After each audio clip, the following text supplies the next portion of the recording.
25-year-old Stephanie Hartwell. Stephanie was 25 years old, living in Columbia, Mississippi. She was described by family as someone that was very kind, loving. She is a mother to 4 children, including a set of twins. And at the time of her disappearance, she was working at a warehouse. So Stephanie was extremely close to her mother and her sister Sandoria and her mother. They had actually lived in the same apartment complex, and they were what you would describe as a very, very, very tight-knit family. Stephanie had been dating this man by the name of Katron. I'm just going to refer to him as K because I'm not exactly sure how you pronounce it. Now, K was the cousin of a friend of hers by the name of LaWanda, who also went by the name Peach. Now, in November 2001, Stephanie was telling her sister Sandoria that she was going to be leaving Kay. She said that the relationship was not healthy and he was physically abusive. And so her plan was that she wanted to leave him. Now, also during this time, she had a falling out with her friend LaWanda, which is also Kay's cousin. She had told her friends and family that they had a fallen out, but was not specific as to what exactly had happened, but just said that they were no longer friends. So let's fast forward to the morning of November 28th, 2001.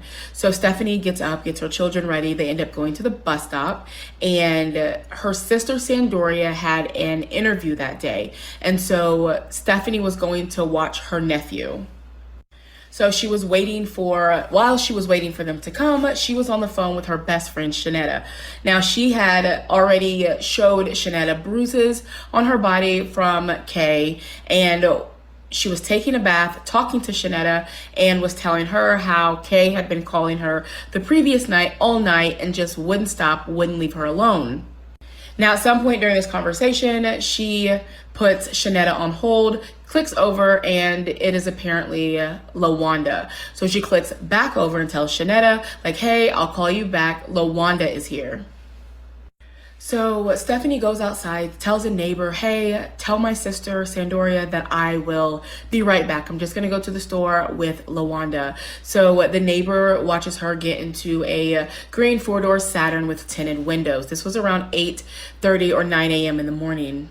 So when Sandoria had arrived at her apartment, not long after she had left, she was not there, obviously, and didn't come right back. And so she ended up having to leave.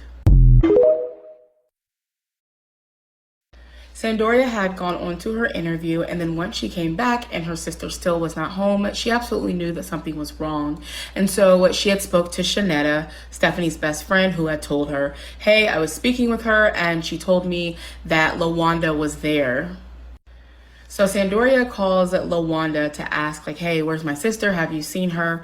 What's going on? LaWanda denies everything, says I didn't talk to her and I surely didn't pick her up, even though the neighbor had also confirmed seeing Stephanie getting into this car. So it was on that day, November 28th, that Stephanie Hartwell was reported missing.